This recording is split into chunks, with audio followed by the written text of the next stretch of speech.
Merci beaucoup. J'ai souhaité vous rencontrer pour 2 à 3 messages que vous allez faire passer. D'abord, vous savez, depuis qu'il y a eu le changement de gouvernement, beaucoup de proches ont fait comme si il y a un deuil. J'ai dit aux gens de prendre la philosophie. Vous savez, tout change dans le monde. La seule chose qui est permanente, c'est le changement. Nous, on a remplacé des gens nous ont remplacés, d'autres vont remplacer, ainsi de suite. La seule chose qui ne change pas, c'est le Mali. Donc le fait de changer de Premier ministre, ce n'est pas la fin du monde. Peut-être les circonstances n'ont pas plu à certains. Donc il faut prendre ça avec philosophie. La deuxième chose, vous vous rappelez quand on faisait le référendum, quand la première manifestation au 26 mars a échoué, c'était le 8 juillet, je crois. Le 8 juin, tout le monde était mobilisé pour ne plus participer. Qu'est-ce que je vous ai dit? Et j'ai dit aux gens du M5, j'ai dit d'abord, il faut faire beaucoup attention. Il ne faut pas que la colère domine notre vision. Le changement de constitution, c'est une revendication du M5. Ceux qui sont aujourd'hui en train de dire qu'ils vont soutenir, ils étaient tous contre au début. Donc le simple fait que la constitution passe là, c'est une victoire pour les M5, historiquement et politiquement. La deuxième chose, le président de la transition aujourd'hui, c'est lui qui est à la tête du Mali. Et comme un président le dit, c'est l'aîné sans être le plus âgé. Dans une famille, quand le chef de famille décide de quelque chose, tous les enfants ne sont pas obligés d'être d'accord, mais même si on n'est pas d'accord, on ne va pas le contester. On aide à réussir la chose et on parle après. Si ce référendum, c'est une initiative du président de la transition, nous avons l'obligation morale et politique de l'aider à réussir cette mission. Donc les deux facteurs-là réunis nous obligent à nous impliquer dans la préparation du prochain meeting plus que jamais avant. C'est comme ça que tout le monde s'est calmé et on a pris vraiment l'envol. Et au deuxième meeting, vous avez vu comment ça s'est mobilisé. Toutes les autres forces politiques qui voulaient le changement, différentes couleurs, se sont mobilisées. Quand les gens ont vu que ça réussit, ils ont appelé le président, qui est venu très content. Il a salué tout le monde, il est reparti. Et le référendum a passé. Donc c'est une victoire politique pour les forces du changement. Mais si les gens se limitaient juste à la colère, parce qu'on a voulu organiser quelque chose sans eux, parce que c'était manifeste qu'on voulait organiser ça avec les anciennes forces, en excluant les forces du changement. Si on se limitait à cette colère seulement, on ne va pas avancer. Aujourd'hui, c'est la même chose. Vous savez, le premier, c'est un individu. Il pouvait tomber malade, il pouvait mourir, il pouvait démissionner. Donc il y a tellement de facteurs qui font qu'il peut ne pas être là. Le fait qu'on les limoge, c'est une des solutions. Donc ce n'est pas la fin du monde. Et puis il a remplacé quelqu'un. Il faut s'attendre à ce qu'il soit remplacé par quelqu'un un jour. Or notre combat, ça me rappelle, je vais vous le rappeler, ce que j'ai dit aux responsables du comité stratégique du M5 après le remaniement du 1er juillet 2023. Il y a des gens qui ont été montés, tout le monde, pour dire que le Premier ministre a pu préserver son poste et il a lâché tous les autres. Au point que tout le monde était en colère. J'ai réussi tout le monde à la résidence. Et voici ce que j'ai dit aux uns aux autres. J'ai dit, mais entre le 5 juin et le 18 août, qui a demandé à être ministre? Personne. Par contre, on avait posé des problèmes. La défense, la sécurité, la lutte contre la corruption, les réformes politiques et institutionnelles. Est-ce que sur ce plan, quelqu'un peut faire un reproche au gouvernement de Assimi Goïta ou de Malikoye? Maintenant, les postes de ministre là, Oye Mogokode, celui qu'on allait peut-être il n'est pas content, mais le Mali, ce n'est pas lui. On pouvait les remplacer par d'autres du M5, c'est vrai, mais Si ça a été fait autrement, ça c'est un autre débat. Et c'est pourquoi je les ai reçus le lundi 3. Quand le gouvernement a été changé le 1er juillet, je les ai reçus le lundi 3 juillet. Je leur ai dit que le changement de gouvernement, c'est une initiative du président de la transition cette fois-ci. Je n'ai pas été consulté sur le choix ou le non-choix des candidats. Mais quand un président dit qu'il ne peut pas travailler avec quelqu'un, on ne va pas casser la baraque à cause de ça. Et donc, c'est le président qui a décidé de se séparer de certains ministres. La deuxième chose, il faut qu'il comprenne qu'on peut être plus utile pour son pays sans être ministre. Moi, je suis l'illustration parfaite. J'ai été 2 fois ministre. Et les 2 fois, les services que j'ai rendus au Mali quand je n'étais pas ministre, c'est plus ou moins égal à ce que j'ai fait quand j'étais ministre. Ensuite, on est 22 millions de Maliens. Les ministres, il y a 20, maximum 30. On n'est pas les meilleurs. C'est le dessin qui a fait qu'on a choisi. Donc si on sort, ce n'est pas la fin du monde. Donc ceux qui sont venus, c'est des Maliens. Il faut prendre la question donc avec philosophie. Et j'ai dit aux uns aux autres, pour ceux qui estiment qu'ils ont des choses qu'on leur reproche ou non, moi je peux leur organiser une audience spécifique avec le président. Je leur ai dit, Soutra de Kanyou. J'ai dit ça au ministre dès le lundi. Et le président a eu la bonne démarche, ce qui ne s'est jamais passé au Mali, de recevoir l'ensemble des ministres qui ont fini leur mission. Et il leur a dit de très belles phrases. Et vous savez, même les augmentations de salaire qu'on avait faites en 2021, dont les ministres étaient exclus, on a fait faire un rappel pour tous les ministres sortants. Le président a donné des passeports diplomatiques à certains. Certains sont devenus ses collaborateurs. Il y en a même qui sont devenus des ambassadeurs après. Donc, ce qui montre clairement qu'on peut servir son pays sans être ministre. Et cette période de notre histoire, le président le leur a dit, c'est une période glorieuse de l'histoire du Mali. Personne ne doit oublier ça. Et donc, leur rôle ne peut pas être minimisé. Moi, je pense que ça a été une très bonne chose. Ça leur a mis du baume au cœur et c'est du jamais vu au Mali. Maintenant, il y en a qui m'ont dit, mais pourquoi je n'ai pas refusé de signer? J'ai dit, ça, c'est des problèmes d'humeur. Les gens qui étaient contre la transition, depuis 2021, ils ont cherché à nous séparer. Il y en a d'ailleurs qui ont travaillé pour dire que c'est le président qui est légitime, le Premier ministre n'a aucune légitimité, le Premier ministre est clivant, le Premier ministre est ceci. J'ai dit, ils ont fait 2-3 ans à se battre pour me séparer d'avec le président. Ils n'ont pas réussi. Si j'avais refusé de signer ce décret-là le même jour, j'allais rentrer en conflit avec le président.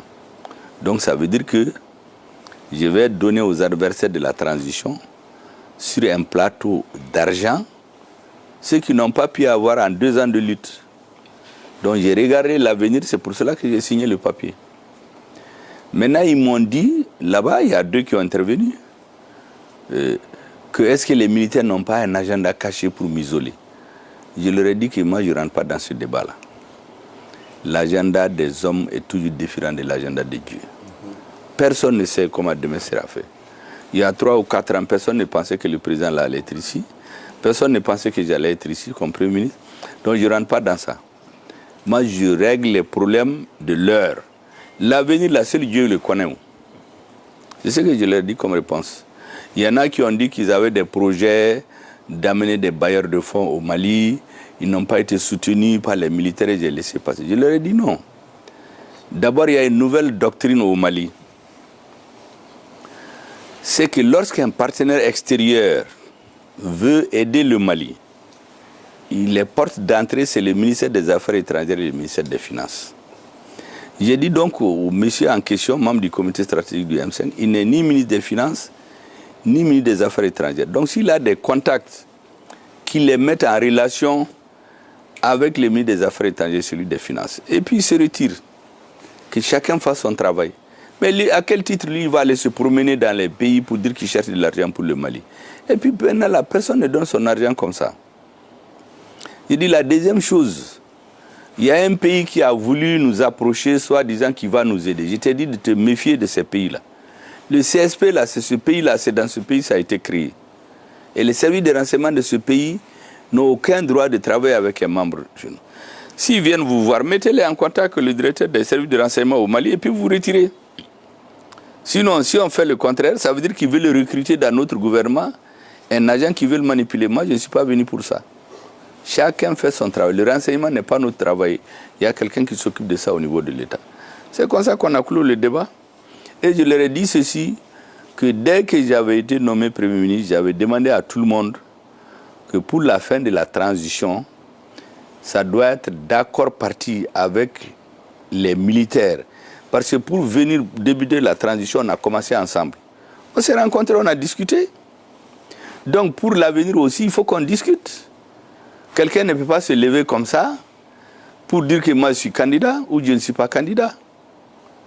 Alors qu'il y a des gens, je les connais, qui ont commencé à faire campagne. Ce n'est pas leur droit. Quant aux militaires, j'ai demandé pendant 2 ans, ça je l'ai dit publiquement, au président, qu'on essaie de voir comment la fin de la transition va se dessiner, pour qu'on présente un espoir au Mali, un peu plus vite d'espoir. Et je suis dans cette attente-là. Donc il ne faut pas les bousculer. Je dis ça pourquoi? Parce que pour moi, tant que les militaires continuent à se battre au nord, donner leur vie pour recouvrer l'intégrité de notre pays, il fallait s'interdire les débats politiques à Bamako. Ça, c'est ma philosophie du début jusqu'à aujourd'hui. Je suis là-dessus jusqu'à aujourd'hui. Parce qu'on n'avait même pas de pays. L'armée est venue nous restituer notre pays. On ne peut pas venir brouiller les messages politiques avec des querelles à Bamako. On a vu en 2012, pendant que l'armée se battait au nord, il y avait des hommes politiques qui s'agitaient à Bamako, qui disaient aux gens de ne même pas se battre. Aux militaires, ils ont démobilisé notre armée. Donc pour moi, la contradiction principale, pour raisonner comme les marxistes, c'était le recouvrement de l'intégrité territoriale de notre pays. Au nom de ça, il fallait faire l'impasse sur tous les autres problèmes politiques.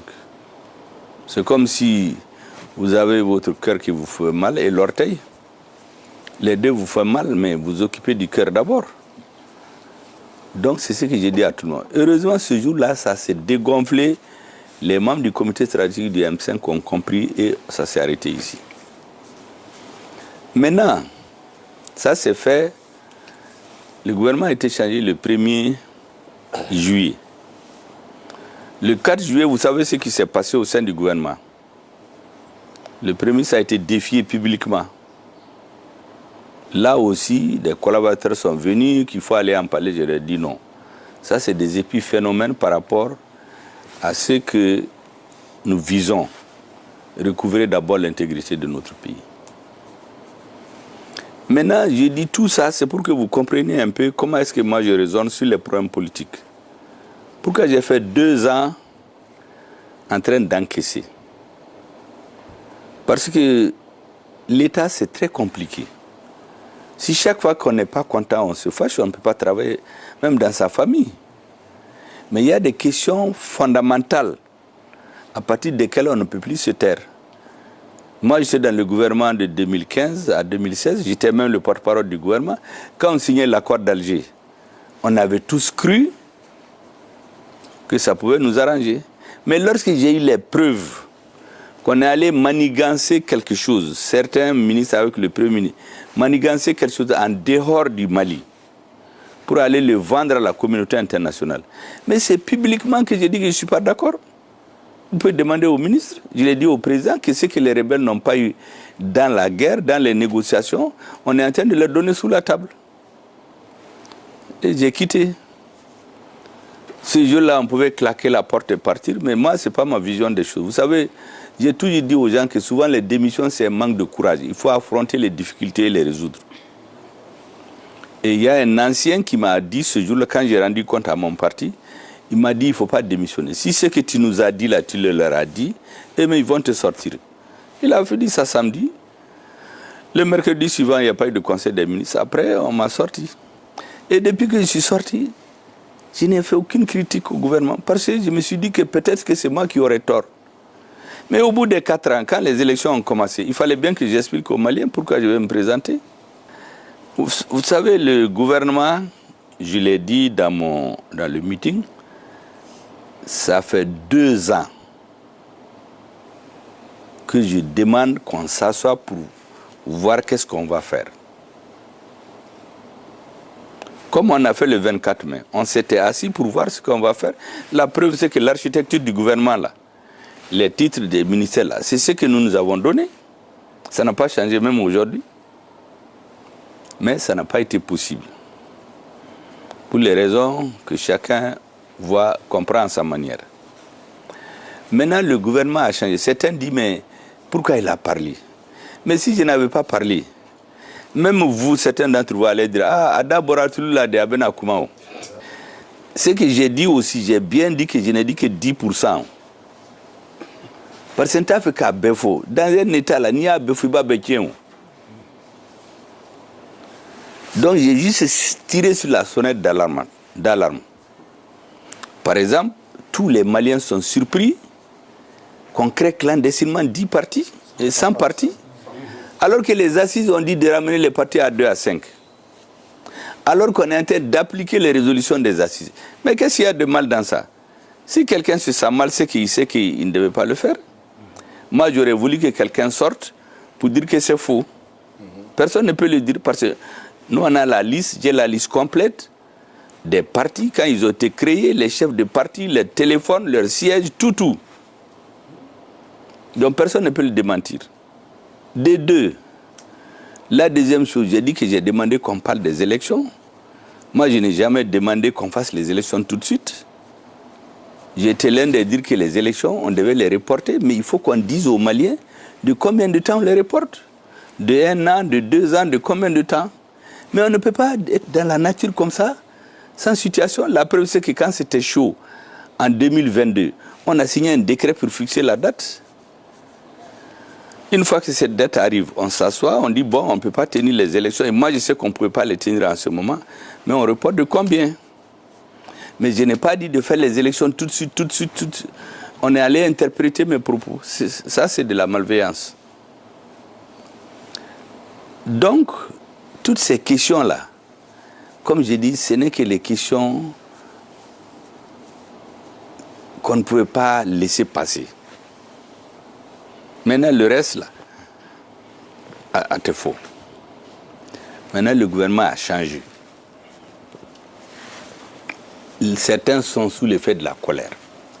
Vous avez les Africains, là, chaque fois qu'on veut nous diviser, c'est de notre colère, quoi. Chaque fois que quelqu'un sort du gouvernement, il se fâche, il est contre le gouvernement, le Premier ministre sort. Mais le Mali est au-dessus de nous tous. C'est pourquoi j'ai dit aux uns et aux autres, la transition là, si elle est réussie, c'est le succès des Maliens.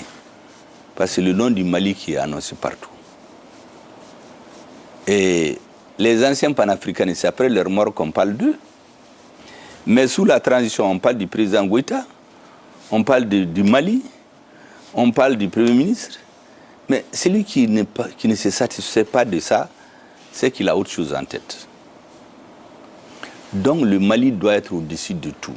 Le fait de changer de Premier ministre, là, c'est un processus naturel, physiquement. C'est normal. Donc il ne faudrait pas que ça amène les gens à baisser les bras, à continuer à se battre pour que le Mali avance. L'équipe qui est là, elle va faire son temps. Une autre équipe va venir, je ne sais pas comment ils comptent faire. Une autre équipe va venir. Mais la seule chose qui ne va jamais changer là, c'est le Mali. Et si nous, on se met sous l'effet de la colère, à travailler avec ceux qui, en secret, cherchent l'échec de la transition, si ça échoue dans quelques années, mais les premiers qui auront honte, c'est nous. Mais si ça réussit, on ne peut pas nous dissocier de cela. Et il ne faut pas faire comme en Afrique, on dit, que chez les Africains, tout ce qu'ils commencent là, ils ne terminent pas. Et j'ai dit, le problème des Africains, c'est qu'il y a dans la vie même, il y a ce qu'on appelle les contradictions. Même l'homme, vous tombez malade, vous tombez par terre, vous vous levez, vous avancez. Mais en Afrique, le problème qu'on a, c'est que dès qu'il y a des contradictions, au lieu de s'asseoir, les discuter pour trouver la solution, on les transforme en antagonisme pour se détruire. Il ne faut pas qu'on rentre dans ce jeu. Même si on nous pousse là-dedans, il faut refuser. Vous savez, j'ai l'habitude de donner un pays africain en exemple ici. C'est la même chose. C'est des civils qui se sont levés pour demander la démocratie. On a renvoyé le président et on a finalement amené un groupe de militaires plus des civils. Après, les mêmes schémas qu'ici des civils sont rentrés. Ils laissaient les civils, il faut gouverner seuls les militaires. Ils ont pris le pouvoir seuls. Après, et aujourd'hui, ce pays est détruit. Même aujourd'hui, j'ai écouté des gens qui avaient participé aux manifestations de 2019 pour changer de président, qui disent qu'ils regrettent. Parce qu'ils n'ont plus de pays. Ils ont tous fui, d'autres sont morts. Donc ça a servi à quoi cette démocratie-là? Donc ça doit servir de leçon aux Maliens. Nous devons tout faire, quelle que soit la personne qui est aux commandes, de l'aider à réussir. Maintenant, chacun a son tempérament. En tout cas, il ne faut rien faire pour déstabiliser un pouvoir qui est là pour la transition. Surtout que moi, j'ai écouté l'autre jour les nouvelles priorités que le président a données au nouveau gouvernement. Mais c'est les mêmes priorités que dans le PAG quand nous étions Premier ministre. La sécurité, les réformes politiques et institutionnelles, l'organisation des élections et l'impact de stabilité. Bon, qu'est-ce qu'on cherche de plus? Donc le reste, Mogoko de haut. Or, moi, je ne suis pas dans les problèmes de personne.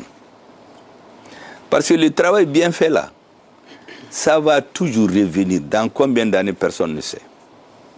Et quand vous regardez le Mali, souvent les échecs du Mali, c'est dû au fait que ceux qui ont commencé les choses à un moment donné n'ont pas compris. La colère a dominé sur eux. Si vous voyez la Première République, à partir de 62-63, beaucoup de ceux qui ont lutté pour amener le régime, ils ont été mis à l'écart. La Deuxième République, on a vécu la même situation. Les hommes forts, ceux qui donnent la voix portée, des ambassadeurs dans des grands pays, se sont trouvés des gens en fait qui étaient contre le régime. On a vécu sous ATT. Moi, j'étais dans l'équipe de campagne de ATT en 2007. Dès qu'il a passé aux élections, des gens sont venus faire croire que les partis ne valent rien, c'est le président que la population aime. C'est les mêmes messages qu'on donne à tout le monde. On a renvoyé tous les partis qui comptent, on a mis plus de 5 à 6 généraux dans le gouvernement. J'ai dit, mais même si le président a fait un coup d'État, il n'allait pas faire autant. Mais après, quand il a eu les difficultés, tous ces généraux ont disparu. Les politiques se sont mis à le déstabiliser. Moi, je me rappelle un parti qui était avec nous tout le temps et venait nous dire d'aller demander qu'il démissionne. Mais on lui a dit qu'on est avec Attili depuis combien d'années? Comment on va lui dire de démissionner? Il est tombé comme ça. On est venu à Ibeka. Ibeka, on a voté pour lui, mais c'est d'autres individus qui gouvernaient. Son parti ne gouvernait pas. Les acteurs politiques qui l'ont porté au pouvoir, c'est des individus qui sont venus dans le système, plus des proches à lui qui gouvernaient. Donc, dans un système où on ne peut pas demander des comptes, il faut qu'on rende compte. Moi, je suis venu parler l'autre jour aux gens, c'est pour les rendre compte. Parce que si, après 5 ans, les gens ne savent pas pourquoi je suis là, ça va apparaître comme de la trahison des objectifs. Et moi, je ne suis pas dans ça. Donc, le sens de ces meetings-là, c'était pour rendre compte. Mais si ce compte rendu a fâché certains, ah, Manga Kuma, s'ils n'avaient pas parlé, c'est les mêmes qui vont dire, ah, d'abord, c'est la même chose que les gens vont dire. Mais s'ils parlent aussi, les gens prennent des bouts de phrases. Dans un discours de près d'1 heure de temps, il y en a qui prennent un bout de phrase. Ah, il fallait qu'ils se taisent, il fallait qu'ils ne disent rien. Bon, tout ça, il faut le prendre à la philosophie. Il faut se dire que le plus important, c'est notre pays. Il ne faut jamais que nous reculions, quelle que soit la personne qui vient dans les postes de responsabilité. Toute l'Afrique est en train de nous regarder. Vous savez, il y a des pays où il y a beaucoup de changements aujourd'hui. Arrêtez, c'est parce que le Mali a débuté. En 2022, il y a des pays qui sont en train de chasser les troupes françaises de chez eux. C'était impensable dans ces pays-là, il y a 3 ou 4 ans. Les panafricanismes aujourd'hui, c'est devenu général, même s'il y a beaucoup de gens qui s'introduisent pour avoir leur prix de condiment. Bon, vous savez de qui je parle, ou bien des gens qui se font passer pour des grands panafricanistes. En réalité, c'est des gens qui sont nourris au biberon de tous les jours. Et puis, on ne peut pas gouverner comme ça. Corrompre les gens pour les amener à dire des choses auxquelles ils croient. Dites ce dont vous êtes convaincus. Si vous n'êtes pas convaincu de quelque chose, là, ne rentrez pas là-dedans. Les gens qui parlent parce qu'on les paye, là, ça ne sert strictement à rien. Si vous êtes convaincu qu'un travail est bien fait, il faut l'apprécier, quel que soit celui qui le fait. Si un travail est mal fait, là, si vous voulez, vous n'en parlez pas, mais si vous en parlez, dites que c'est mal fait. Et ne donnez jamais l'impression que vos messages, c'est pour déstabiliser le pouvoir en place. Parce qu'en Afrique, les gens croient qu'être un opposant, c'est dire des choses pour déstabiliser le pouvoir en place. Moi, j'ai fait 30 ans dans l'opposition. Je n'ai jamais dit quelque chose dont je n'ai pas les preuves. Jamais. Donc, ne mettez pas du tout Kafangam Bourdia, déstabilisé. Le peuple voit tout. Il y a des gens qui viennent parler, ils s'écoutent, ils croient que ce qu'ils disent, c'est la vérité. Mais qui va leur croire? Qui va croire que le premier adversaire de la transition, c'est le Premier ministre? Mais c'est lui qui dit ça, là. Il croit qu'il est content. Mais ça, c'est des agents doubles, tout le monde les connaît. C'est d'ailleurs pourquoi ce mot les a blessés. Quand on a eu tous ceux qui sont dans les courtou là, les agents doubles qui cherchent à faire échouer la transition, les gens qui veulent profiter de la transition pour faire autre chose que ce que le Mali a demandé, les gens qui encensent les égos des dirigeants pour les amener dans le sens qu'ils veulent. Mais moi, je vois tous ces gens-là et je vous dis, mon message, c'est que notre pays doit être au-dessus de tout.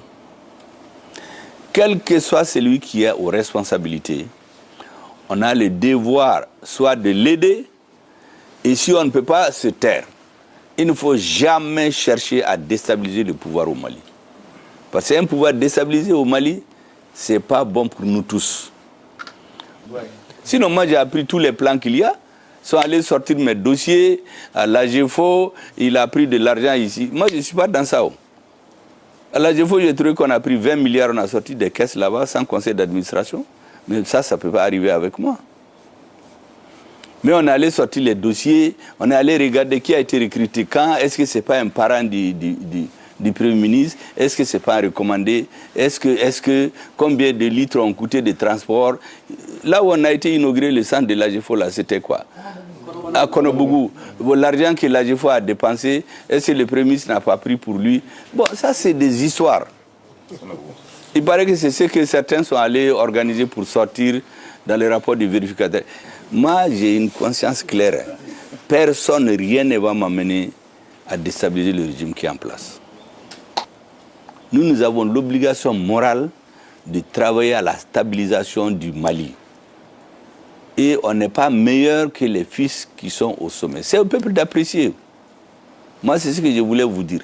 Si vous avez des messages, c'est des messages de salutation, de remerciement, d'encouragement. Ceux qui peuvent soutenir les autorités ouvertement, ils le font.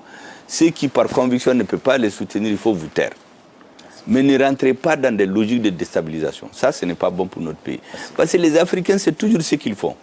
Dès que quelqu'un n'est pas dans quelque chose... Si vous regardez les oppositions en Europe, les gens font les oppositions à l'intérieur du système. Mais personne ne vient faire l'opposition dans le but de renverser le système qui est là. Or, chez nous, les opposants, c'est toujours pour remettre en cause le système établi. Il faut qu'on sorte de ça.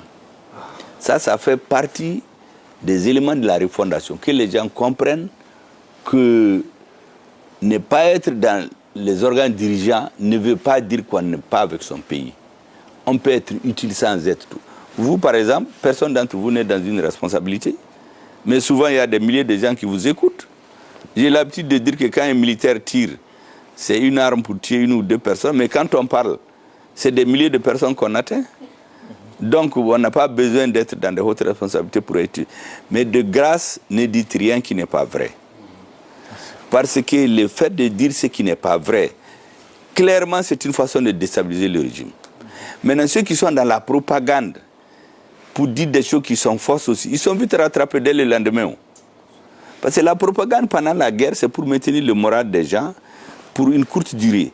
Mais sur la durée, ça ne peut pas remplacer la communication. Si vous voulez dire quelque chose qui est faux, en voulant, les gens vont vous écouter, ils sont contents, mais le lendemain, ils se rendent compte que ce n'est pas vrai. J'ai entendu des gens dire que le Premier ministre, j'ai entendu un ancien ministre, je crois que lui, il est défroqué aussi, et dire que le Premier ministre n'a rien fait pendant la transition, qui dit qu'il n'est pas au courant de EDEM. EDEM, c'est le ministre qui a dit, c'est le ministre de l'énergie qui a dit qu'il travaille avec le président. Moi, je n'ai jamais été au courant d'un dossier de EDEM. Je n'ai pas besoin de mentir, c'est la vérité. Et je l'ai laissé parce que je me suis dit que ce n'est pas important. Si ça arrive à être réglé, c'est bien pour le Mali. Bon, j'ai entendu encore des gens défroquer encore. Parce que défroquer là, ce n'est pas une insulte. Hein. C'est les gens qui abandonnent leurs convictions pour s'accrocher à quelque chose qui ne tient pas. C'est ça les défroquer. Donc vraiment, adopter des positions claires que vous pouvez assumer. Parce qu'il y a beaucoup qui ont peur qu'on les arrête. Vous savez, un homme doit avoir peur ou avoir honte. Il faut avoir honte de mentir. La peur, là, on ne peut pas gouverner un pays par la peur. On ne peut pas gouverner un pays par la peur. C'est pourquoi vous m'avez entendu dire que je ne vais jamais appeler un homme politique ou un journaliste devant les tribunaux. S'il dit faux, là, il va être rattrapé. Mais parce que la peur, c'est pour une courte durée. Mais après, ça va augmenter le nombre d'ennemis. Et moi, je ne suis pas dans ça. Et puis le système qu'on veut construire, c'est un système où les gens se sentent en sécurité. Ils disent leur opinion. Ils les assument. Celui qui ne dit pas la vérité, on le prend. S'il a tort, là, on l'enferme. Mais s'il n'a pas tort, on ne va pas. Antebagamao. Ça, c'est ma conception des choses. Donc, je veux que vous compreniez ça. Un, aimez votre pays. Les militaires, là, personne ne doit faire quelque chose qui déstabilise notre armée. Personne n'a le droit de le faire. Les gens ont trop souffert. Combien de militaires sont morts? D'autres sont dans des fosses communes. D'autres ont été jetés dans l'eau. On a tout dit. Donc personne n'a le droit de jouer avec les militaires de notre armée. Celui qui est à la tête du pays, je vous l'ai dit, il faut le respecter. Donc venir travailler pour déstabiliser le président, ce n'est pas une politique. Il faut aimer le Mali. Les mensonges, là, sortez de ça. Celui qui les fait, à bas répondront. Comme certains d'entre vous savent le faire. Moi, j'entends des gens dire qu'on les répond pour les insulter. Mais quand tu viens mentir, on te montre que tu as menti. Ça, ce n'est pas une insulte. Tu viens mentir en plein. Par exemple, des gens qui disent qu'ils ont été chez moi, que c'est chez moi qu'on a fait un plan pour déstabiliser les militaires. Mais quelqu'un qui nous connaissait que ça, il faut manquer d'intelligence pour rentrer en relation avec un député ignare triomphant qui crie dans les médias que c'est avec lui qu'on aurait fait un plan de déstabiliser les militaires. Un ignare que, si ce n'est pas au Mali, quelqu'un comme ça ne peut même pas être une personnalité au Mali. Mais comme au Mali, les insuffisances des politiques ont fait que c'est les ignares qui crient, qui mentent, qui volent, que c'est eux seulement qu'on écoute. Ne rentrez pas dans ça. Aimez votre pays, soyez respectueux de l'autre. Il faut toujours respecter son interlocuteur, quel qu'il soit. Voilà les conseils que je voulais vous donner. Et on va raconter beaucoup de choses. Vous savez, quand j'ai été relevé, il paraît que même ceux qui sont venus me saluer le matin, on les a recensés là-bas à la résidence de la primature. Et puis il y a un politicien avarié là, qui s'est mis à diffuser ça dans les journaux, dans les réseaux. Je dis, lui n'a rien compris. Donc ça veut dire que chez lui, dès que celui qui soutient perd son poste, il ne doit même plus aller le saluer. C'est tout ce qu'il ne faut pas faire au Mali. C'est la meilleure façon, c'est de rester soi-même. Mon soutien à l'armée ne date pas du fait que je suis Premier ministre. Vous allez voir mes éléments de campagne en 2002, en 2013, tout ça, 2018, tout ça, c'est la preuve que quand vous restez chevillé à vos convictions, vous aimez le Mali, nous voulons un pays où chacun va vivre du fruit de son travail. Pas de subsides que quelqu'un détourne l'argent du Mali pour lui donner. Des agents doubles que tout le monde connaît, des espions patentés qui plastronnent dans les médias, qui deviennent des donneurs de leçons. Mais dans un pays qui se respecte, où est-ce que ça veut dire qu'ils nous prennent pour des ignares? Or, c'est eux les ignares triomphants. Nous, là, on a la tête sur les épaules. Les militaires, là, je vous assure, s'ils voulaient simplement leurs intérêts personnels, ils allaient se mettre sous la coupe de certains pays, d'un pays que vous connaissez. Et ils allaient avoir la paix. Il y a eu d'autres coups d'État ici, non? On n'a pas fait de bruit les concernant. On a fait le bruit concernant le Mali. Pourquoi? Parce que les militaires ont refusé d'aller sur leur coupe. Et si les militaires avaient accepté là, on n'allait pas libérer Kidal. Ça seulement, ça doit suffire pour les respecter. Ça seulement, ça doit... Moi, je l'ai dit aux gens, moi, je suis avec les militaires là, c'est pas parce que je suis premier ministre. C'est parce que j'ai la conscience, je suis convaincu que sans eux là, ce que les gens préparent là, on n'allait pas prendre Kidal. Et tant qu'on n'a pas pris Kidal, on n'a pas de pays où. On était là, les gens sont cravatés, ils descendent des avions, mais rien, fouille. Il faut travailler pour l'histoire. Ne regardez pas juste ce qui est devant vous. Travaillez pour l'histoire. Je sais qu'on va dire beaucoup de choses sur vous. Dites ce dont vous êtes convaincus. Même mes collaborateurs savent. Je n'ai jamais appelé quelqu'un pour lui dire il faut dire ça, il faut dire ci, il faut dire ça. Parce qu'il y en a qui sont dans cette logique. Dès que vous allez parler, premier ministre de Afouye, ce sont ces vidéomans. Vous pouvez témoigner. Il n'y a personne que j'ai appelé un jour pour dire il faut dire ça, il faut dire ça. Chacun s'assume. Parce qu'il faut respecter. Moi, je n'accepterai jamais que quelqu'un me manipule. Donc, je ne vais pas le faire à quelqu'un. Mais il y en a qui ne croient pas à ça. Dès que vous donnez un argument, Shogal Kamogo de Koumana, Aka vidéoman de Koumana. Un jour, il y a un militaire qui est venu me dire qu'il y a un ancien du M5 qui lui a dit que moi, j'ai une grande capacité de nuisance. De faire attention à moi. Je lui ai dit, tu sais, je n'ai aucune capacité de nuisance. C'est à quoi je tiens. C'est que les engagements de départ, je ne les trahis jamais. S'il y a des changements, on s'assoit, on les change. Mais si par le flanc, tu changes là, et de la Kachoro. Et les M5, dès que le régime est tombé, il y en a qui ne venaient plus aux réunions. La nuit, ils vont à Kati. Ils font tout. Moi, je ne suis jamais allé négocier dans l'ombre. En 2012, tous les hommes politiques sont allés à Kati pour négocier avec les Sanogo. Moi, je ne suis pas allé. Quand on a dit d'aller à Ouagadougou, tous les hommes politiques avec certains marabouts là, ils se sont bousculés ici dans les avions de Blaise Compaoré. Moi, je ne suis pas parti. Au niveau de mon parti, ils ont dit d'aller. J'ai dit je ne pars pas parce que je ne suis pas d'accord qu'on aille discuter du sort du Mali dans un pays étranger. Ceci aussi, je ne connais personne d'entre eux. Il y a des farfelus là qui sont venus dire que c'est dans les cimetières qu'ils faisaient des réunions nocturnes pour préparer les coups d'État. Ça, c'est des iris, quoi. C'est ce qu'on appelle les iris en Pambara, quoi. Mais ils font ça pour se montrer important. Je ne connais aucun d'entre ces militaires-là. C'est les convictions. Je ne suis jamais là à Kati, en dehors des missions du M5. Mais il y en a qui ont commencé à aller la nuit. Et c'est en ce moment qu'ils ont su que Djadja, ce mouvement-là, où Benyogon fait M5, Djadja, il n'y a rien là-dedans. Même ceux qu'on pensait être à la tête, c'est un truc des chercheurs de place. C'est pour ça que certains sont convaincus qu'avec tout le monde cherche une place ou quelque chose. La conviction pour certains, ça n'existe pas. Or, je ne sais pas, en tout cas en ce qui me concerne là, si je ne suis pas convaincu là, on ne va jamais aller ensemble. Mais si je suis convaincu là, le reste là va venir où ça ne vient pas. C'est la conviction qui compte. Aujourd'hui, c'est les hommes convaincus qui feront avancer le Mali. Pas ceux qui courent derrière des intérêts. Les intérêts là finissent, mais la conviction reste.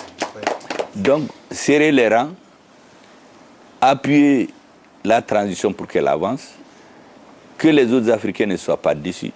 Tous les menteurs qui sont rentrés dans ce jeu-là, ils seront mis à nu par l'histoire. Il y a même des gens qu'on a pris pour des grands panafricanistes. Je pense qu'ils sont discrédités, ils sont devenus avariés maintenant pour toujours. Même si on va essayer de les reconditionner, atteignez Tougouni. Ça, c'est fini. Ça, c'est fini pour... Ils sont certains. Oui. Donc, ne soyez pas comme ça. Moi, ça fait 30 ans, je n'ai jamais trahi mes convictions. Si on n'est pas d'accord là, en Bessigné Bafieko, en Tébé, nous on était avec Ibeka comme ça. En 2003, quand on s'est séparés, je suis allé chez lui, il a dit que Anganyangombla. Je n'ai jamais trahi un président comme ça. Si on n'est pas d'accord, on dit on n'est pas ensemble. Abana. Mais courtou, que tromper les gens, les dribbler, jusqu'à se casser soi-même les pieds là. Parce que le destin de quelqu'un là, personne ne peut le changer. Vraiment, soyez convaincus de ça. Hein. Personne ne peut changer votre destin. Seul Dieu peut changer votre destin. Si vous restez comme ça là, on va vous respecter, que les gens veulent ou non. Il y a des gens qui peuvent vous haïr, mais ils vous respectent. Vous savez que Mandela a dit que quand vous voulez faire des grandes choses, il faut s'attendre à beaucoup de haine. Chaque fois que vous voulez faire des grandes choses, il y a des gens qui vont vous haïr à vie. Aujourd'hui, si tu dis que tu vas lutter contre la corruption, mais les gens qui ont détourné l'argent des hélicoptères et autres là, des avions, mais ils ne vont jamais t'aimer. C'est pourquoi tu entends dire, et puis il y en a qui répètent, ah, le Premier ministre a exclu les partis, il y a même les syndicalistes défroqués là qui sont allés le faire. Mais personne ne peut donner la preuve. La première fois on a invité les partis, c'est moi-même qui ai signé la lettre. Je n'ai même pas accepté que mon directeur de cabinet signe. Mais quand ils sont venus, ils m'ont dit que vous n'avez rien à faire ici, il faut faire les élections et partir. Moi, j'ai dit qu'on ne va pas faire les élections, il faut réformer le pays. Depuis ce moment, on s'est divisé.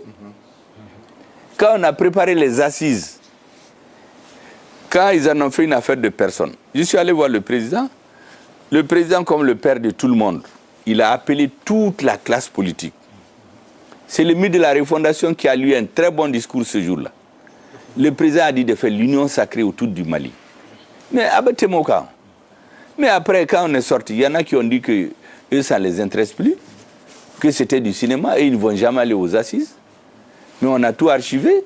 Mais ceux qui ont parlé comme ça, leurs élus à la base ont tous été aux assises. On a le nombre de Maliens qui ont participé par région. Mais si aujourd'hui ils viennent dire que le Premier ministre les a exclus, jamais le Premier ministre n'exclut personne. Maintenant qu'on est sûr que c'est la voie des réformes qui sont nécessaires, tout le monde n'a qu'à venir, on va faire le Mali ensemble. Mais aller mentir que le Premier ministre a exclu les partis politiques qu'il a insultés, aucun parti n'a été insulté. Seulement ce que certains partis voulaient, j'ai refusé. Parce que le M5 et le peuple malien a dit non, il faut changer le pays. Si aujourd'hui on est d'accord, on se retrouve. C'est pourquoi je vous ai dit l'autre jour que quelle que soit ta position politique avant le 18 août, si vous êtes dans la dynamique du changement, venez, on se retrouve. Surtout qu'au Mali, là, vous entendez les gens dire « Ah, ni Modibo Mogode, ni Moussa Mogode, ni Ateteka Mogode, ni Ibeka Kam. » Mais qui n'a pas été les gens de Modibo ici? Qui n'a pas été avec Moussa Traoré ici? On s'est retrouvés ici aux élections présidentielles de 1992 avec deux anciens ministres de Moussa Traoré. La CMDT, chaque fois que c'était en difficulté, c'est des anciens directeurs ou ministres de Moussa Traoré qu'on appelle pour redresser. Donc, ce sont des histoires. Tout le monde a participé à tout. Mais à chaque moment, il y a des visions qui vont dans l'intérêt du Mali. Aujourd'hui, on est à une phase où tous ceux qui veulent que le Mali continue sur la voie qui est constitutionnalisée aujourd'hui, défendre les intérêts stratégiques du Mali, respecter le Mali, nous laisser choisir avec qui on veut travailler, défendre nos intérêts. Tous ceux qui sont d'accord avec ça, mais il faut leur ouvrir la porte. Celui qui veut s'auto-sécuriser, ça c'est son problème. Vraiment, ce sont ces conseils que je voulais vous donner en vrague pour qu'il y ait une interprétation fouille kanakala. Fouille. Maintenant, il y en a qui ont peur. Pour transmettre cette peur-là aux gens, on invente des histoires. Nous sommes habitués aux épreuves. Moi, ça fait 50 ans que je fais la politique. La première fois, on m'a élu comme le secrétaire général de toutes les communautés du monde dans mon université. C'était en 1982. Mais avant ça, j'ai été secrétaire général des étudiants maliens. Au lycée, j'ai été responsable. Donc, on ne m'apprend rien. Et soyez rassurés, notre pays ne va jamais reculer. Jamais le Mali ne va pas reculer. Je vous ai dit, toute personne, tout individu, tout groupe de personnes qui veut faire reculer le Mali, allez de Bétchourou. Le Mali ne reculera jamais. Et se mettre au-dessus de la colère. Les Blancs sont en train de boire du petit lait. Ils pensent qu'à cause de la colère, là, on va renverser la table. Je crois qu'ils se trompent, ils ne me connaissent pas. Oh. Vraiment. Nous, on va travailler pour consolider et faire réussir les autorités de la transition pour l'intérêt du Mali. Voilà ce que je voulais vous dire. Et vraiment, merci d'être venus.